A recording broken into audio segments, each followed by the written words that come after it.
نحمده ونصلي ونسلم على رسوله الكريم وعلى آله وأصحابه أجمعين أما بعد فأعوذ بالله من الشيطان الرجيم بسم الله الرحمن الرحيم وعهدنا إلى إبراهيم وإسماعيل أن طهر بيتي للطائفين والعاكفين والركع السجود وقال النبي صلى الله تبارك وتعالى عليه وسلم أحب البلاد إلى الله مساجدها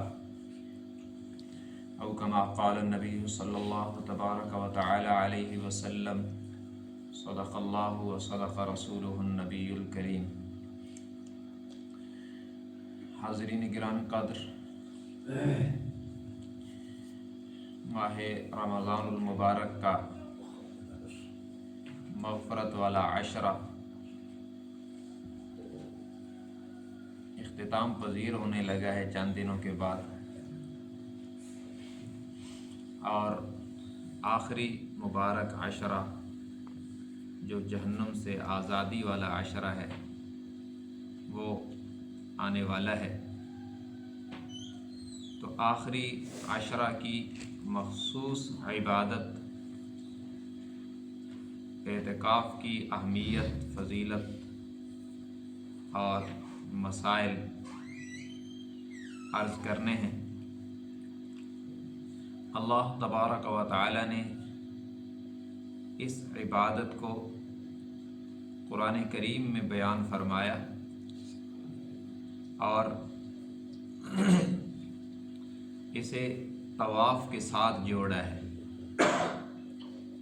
حضرت ابراہیم اور اسماعیل علیہ السلام دونوں نے، باپ اور بیٹے نے، اللہ کے حکم پر بیت اللہ کو، کعبہ کو تعمیر کیا، اور جب بیت اللہ تعمیر ہو گیا تو رب العالمین نے ان دونوں سے ایک عہد و پیمان لیا اور اسے پھر جناب محمد الرسول اللہ صلی اللہ علیہ وسلم کے قلب اطہر پہ اتارا اور قرآن میں محفوظ کیا۔ فرمایا وَعَهِدْنَا إِلَىٰ إِبْرَاهِيمَ وَإِسْمَاعِيلَ کہ ہم نے، اللہ فرماتے ہیں، ہم نے وعدہ لیا، عہد و پیمان لیا ابراہیم اور اسماعیل سے۔ کیا کرنا ہے؟ أَن طَهِّرَ بَيْتِيَ لِلطَّائِفِينَ وَالْعَاكِفِينَ کہ آپ نے بیت اللہ کو بنا دیا، اب اسے پاک صاف رکھنا ہے طواف کرنے والوں کے لیے اور اعتکاف کرنے والوں کے لیے اور نماز پڑھنے والوں کے لیے، اور رکوع السجود، رکوع اور سجدہ کرنے والوں کے لیے، یعنی نماز پڑھنے والوں کے لیے۔ تو تین عبادتیں کٹھی جوڑی ہیں کہ بیت اللہ میں یہ کام ہوں گے، اس لیے اس کو صاف رکھنا ہے۔ پہلے نمبر پہ للطائفین، طواف کرنے والوں کے لیے، پھر والعاکفین، اعتکاف کرنے والوں کے لیے۔ اعتکاف کو طواف کے ساتھ جوڑا ہے اس لیے کہ اس میں مناسبت ہے۔ طواف بیت اللہ کے ساتھ خاص ہے، کسی اور مسجد کا یا کہیں اور بیت اللہ کا ماڈل بنا کر اس کا طواف نہیں کیا جا سکتا۔ صرف کعبہ کے گرد ہی طواف عبادت بنتا ہے، کہیں اور طواف جائز نہیں ہے۔ تو طواف کے ساتھ اعتکاف کو ذکر کیا۔ اب بظاہر تو یہ مناسبت یہ چاہتی تھی کہ اعتکاف بھی بیت اللہ کے ساتھ خاص ہو، لیکن نبی مکرم صلی اللہ علیہ وسلم کی رحمت کے صدقے اللہ نے اعتکاف کو عام کر دیا کہ وہ ہر مسجد میں ہو سکتا ہے۔ لیکن یہ ہے کہ طواف بیت اللہ کے ساتھ خاص ہے اور مسنون اعتکاف رمضان کے آخری عشرہ کے ساتھ خاص ہے۔ اس میں اتنی خصوصیت رکھی کہ اس کے لیے وقت خاص کر دیا۔ جگہ حضور کی رحمت کے صدقے عام ہو گئی۔ اگر جگہ بھی خاص ہوتی تو ہمارے جیسے گناہگاروں کو کہاں یہ توفیق ملتی اور یہ موقع ملتا۔ تو اللہ نے اس جگہ کو عام کر دیا تاکہ میرے بندے اور بندیاں اس سے عام طور پر آسانی کے ساتھ مستفید ہو سکیں۔ تو یہ اہم ترین عبادت ہے، اور پیغمبروں نے یہ کیا، پیغمبروں کا شیوہ رہا اعتکاف، اور اللہ نے پیغمبروں کو اس عبادت کی برکت سے اور بلندیوں پر پہنچایا۔ حضرت موسیٰ علیہ السلام کوہ طور پہ اللہ نے بلایا، وَوَاعَدْنَا مُوسَىٰ 30 لَيْلَةً وَأَتْمَمْنَاهَا بِعَشْرٍ فَتَمَّ مِيقَاتُ رَبِّهِ 40 لَيْلَةً۔ کوہ طور پر بلایا اور 40 دن اور راتیں اعتکاف کروایا، اور اس کے نتیجے میں تورات جیسی عظیم کتاب عطا فرمائی۔ اسی طرح یہ تو قرآن میں ہے، انجیل میں ہے کہ حضرت عیسیٰ علیہ السلام کو بھی اللہ نے اعتکاف کروایا اور اس کے نتیجے میں انجیل جیسی کتاب عطا فرمائی۔ اور اگر ہم دیکھیں تو ہمارے پیغمبر حضرت محمد صلی اللہ علیہ وسلم اعلان نبوت سے پہلے غار حرا میں تشریف لے جایا کرتے تھے، اور کئی دن وہاں پہ خلوت میں رہتے تھے، اور اس میں اللہ اللہ کرتے تھے۔ حضرت عائشہ رضی اللہ عنہا فرماتی ہیں کہ اعلان نبوت سے پہلے حبب الیہ الخلاء، حضور صلی اللہ علیہ وسلم کو خلوت پسند ہو گئی تھی، اب تنہا رہتے تھے، تنہائی میں اللہ اللہ کرتے تھے، تو غار حرا میں تشریف لے جاتے تھے۔ اس کی حکمت ایک یہ بھی تھی، اب تو وہاں پہ عمارتیں بن گئیں اور وہ سارا نقشہ بدل گیا، اس وقت یہ تھا کہ غار حرا میں بیٹھ کر کعبہ نظر آتا تھا، تو حضور علیہ السلام اللہ اللہ بھی کرتے اور بیت اللہ کا دیدار بھی کرتے۔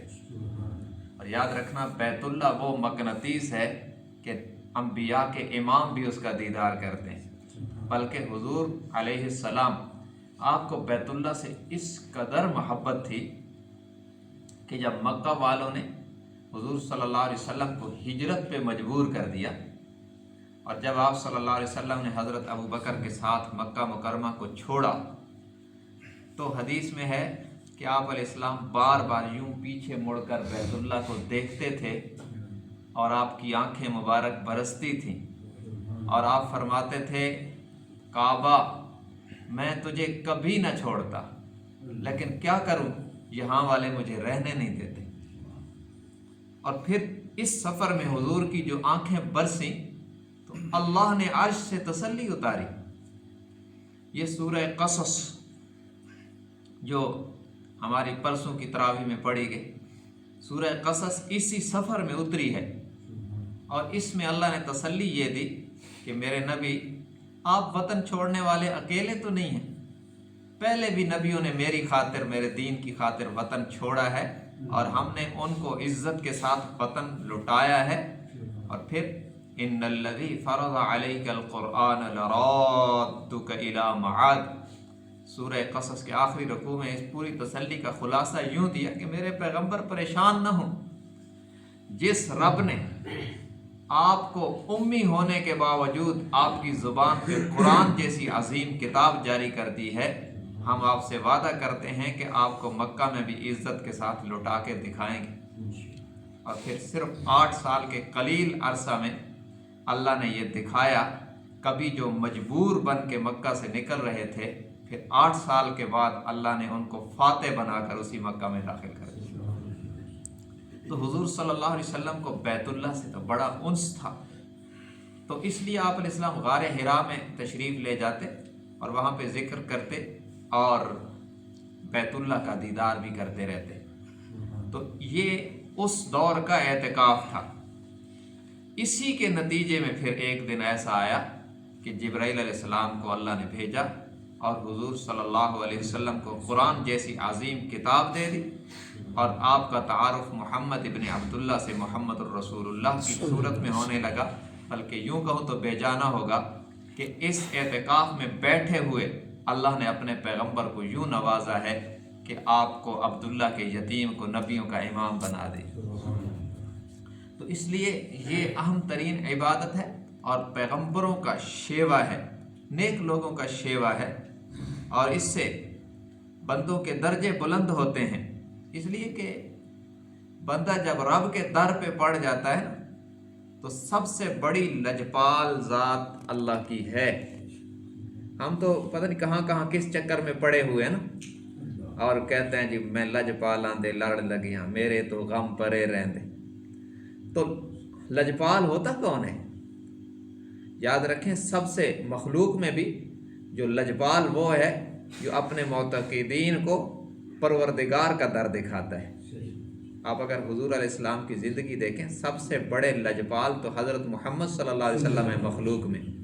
آپ کے در پہ کون کون آیا دیکھیں نا، حضرت ابو بکر بنو تمیم سے نبی کے در پہ، حضرت عمر بنو عدی سے نبی کے در پہ، حضرت عثمان بنو امیہ سے نبی کے در پہ، علی بنو ہاشم سے نبی کے در پہ، یہ سارے صحابہ، صہیب روم سے نبی کے در پہ، ابو ہریرہ یمن سے نبی کے در پہ، بلکہ میں اس سے بھی آگے کہوں گا چاند آسمانوں سے نبی کے در پہ، اور جبرائیل سدرہ سے نبی کے در پہ، اور حضور ان سب کو لے کر خدا کے در پہ۔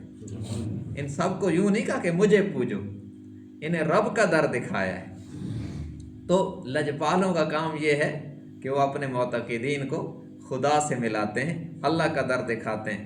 وہ کوئی لجپال نہیں ہوتا جو کہے کہ بس تم میرا بیعت ہو گیا مجھے نذرانے دیے جانا، بس نماز روزے کی کوئی ضرورت نہیں میں کر دوں گا، تو یہ گمراہی ہے۔ اس طرح کے لجپالوں سے ہمیں بچنا ہوگا، اور سب سے بڑے لجپال محمد الرسول اللہ صلی اللہ علیہ وسلم کی اتباع کریں تو انشاءاللہ حضور ہمیں حشر میں تنہا نہیں چھوڑیں گے۔ آپ بلائیں گے، سفارش فرمائیں گے، لیکن ہماری زندگی میں سنت ہوگی تو تب نہیں۔ اور اتباع سنت کی اتنی برکات ہیں کہ اتباع سنت سے بندہ اللہ کا بھی محبوب بن جاتا ہے۔ قل ان کنتم تحبون اللہ فاتبعونی یحببکم اللہ ویغفر لکم ذنوبکم، فرمایا تم میرے نبی کی اتباع کرو، اللہ تمہیں محبوب بھی بنا دے گا اور نامہ اعمال سے تمہارے گناہوں کو بھی مٹا دے گا۔ تو اس لیے اتباع محمد صلی اللہ علیہ وسلم اصل چیز ہے، اور حضور علیہ السلام کی پوری زندگی کا خلاصہ یہ ہے کہ آپ نے مخلوق کو خالق سے جوڑا ہے، مخلوق کو رب سے جوڑا ہے۔ تو اس لیے اللہ کے در پہ جو پڑ جاتا ہے، یہ اللہ کے نبی صلی اللہ علیہ وسلم کے اسوہ سے بھی ہمیں ملا۔ آپ علیہ السلام نے بھی اعتکاف فرمایا اور بڑے اہتمام سے فرمایا۔ تو اس لیے جو خدا کے در پہ پڑ جاتا ہے نا، پھر اللہ اس سے دنیا اور آخرت کے غم دور کر دیتا ہے، پھر اس کے پلے بھر دیتا ہے رب۔ جب بندہ رب کے در پہ پڑ جاتا ہے اور مانگتا ہے اور عبادت کرتا ہے، اب یہ اس میں سمجھے یہ بات، اللہ نے اعتکاف کو طواف کے ساتھ جوڑا، ان طہر بیتی للطائفین والعاکفین، اعتکاف کو طواف کے ساتھ جوڑا۔ جن جن کو اللہ نے توفیق دی کہ بیت اللہ کا طواف کیا ہے، کیا کوئی یہ کر سکتا ہے کہ بیت اللہ کے طواف کے 2 چکر لگا کر سائڈ میں بیٹھ کے تھوڑی گپ شپ لگا لے، یا کوئی اخبار پڑھ لے، یا موبائل سے ذرا کھیل لے؟ ایسا کرے گا تو ساری دنیا اس کو ملامت کرے گی، یہ کیا کر رہے ہیں، طواف کر رہے تو مذاق کر رہے ہیں۔ طواف جب ہوتا ہے تو بندہ فنا ہوتا ہے، فنا فی اللہ ہوتا ہے۔ طواف دیوانہ وار عبادت ہے، عاشقانہ عبادت ہے کہ بندہ بس رب کا ہو کے رہ جائے اور اس کے گھر کے گرد چکر لگائے کہ یا اللہ آپ کے در پہ آیا ہوں، آپ کے گھر کے گرد ننگے پاؤں گھوم رہا ہوں، اب تو راضی ہو جا۔ یہ طواف اس طرح کی عبادت ہے۔ اعتکاف کو طواف کے ساتھ جوڑ کے فرمایا کہ یہ بھی اس طرح کی عبادت ہے۔ یہ نہیں کہ اعتکاف بیٹھ جائے اور بیٹھ کے موبائل کے میسج پڑھتا رہے، اور اعتکاف بیٹھ جائے اور بیٹھ کے گپ مارتا رہے، تو یہ اس کی روح ختم ہو جائے گی۔ پھر یہ طواف کے ساتھ جڑی ہوئی عبادت ہے۔ جیسے طواف میں بندہ اللہ کے امر پہ اور رب کی محبت پہ فنا ہوتا ہے، ایسے ہی اس کو چاہیے کہ اعتکاف میں اللہ کی محبت میں اور اس کی عبادت میں بالکل فنا ہو جائے، تو تب اس کو اعتکاف کی روح نصیب ہوگی۔ اور کیا ملے گا؟ ایک روایت سنو، امام زین العابدین، یہ امام زین العابدین وہ ہیں جو کربلا کے اندر بالغ زندہ مرد بچے تھے۔ باقی تو جتنے بالغ مرد تھے سب انہوں نے مار دیے، شہید کر دیے۔ یہ بالغ زندہ مرد بچ گئے تھے اس لیے کہ یہ بیمار تھے اور خیمے میں تھے، میدان جنگ میں نہیں تھے۔ ان کا نام ہے علی، زین العابدین ان کا لقب ہے۔ علی ابن حسین ابن علی، یہ حضرت علی رضی اللہ تعالیٰ عنہ کے پوتے ہیں اور حضرت حسین رضی اللہ تعالیٰ عنہ کے بیٹے ہیں۔ یہ روایت کرتے ہیں حضرت حسین سے، اور حضرت حسین رضی اللہ تعالیٰ عنہ روایت کرتے ہیں اپنے والد حضرت علی سے، اور حضرت علی رضی اللہ تعالیٰ عنہ روایت کرتے ہیں اللہ کے نبی سے صلی اللہ علیہ وسلم۔ آپ نے فرمایا ایک دن کا اعتکاف بندے کو جہنم سے 3 خندقیں دور کر دیتا ہے۔ اب خندق کیا ہے؟ یہ خندق کوئی یہ نہیں ہے کہ وہ 8-9 میل کی ہے۔ خندق کی تفسیریں جو کی گئیں، ایک یہ ہے کہ مشرق سے مغرب تک جتنا فاصلہ ہے ایک خندق اتنے فاصلے کی، ایک یہ کہ زمین سے آسمان تک جتنا فاصلہ ہے ایک خندق اتنے فاصلے کی۔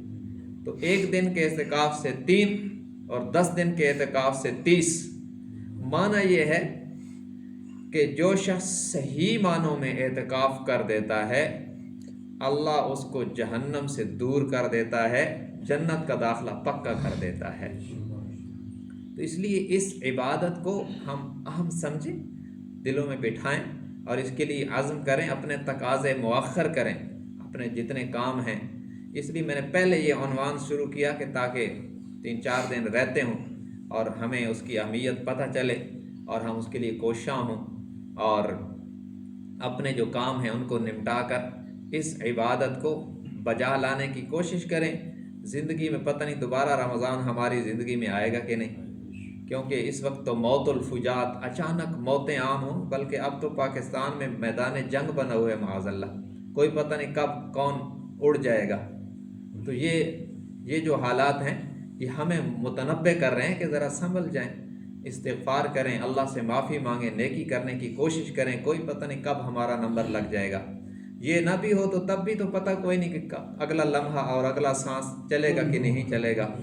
تو اس لیے ہم اس کی کوشش فرما لیں تاکہ یہ ہمارے لیے ذخیرہ آخرت بنے۔ اس پر انشاءاللہ مزید بھی گفتگو جاری ہے۔ آج ایک خوشخبری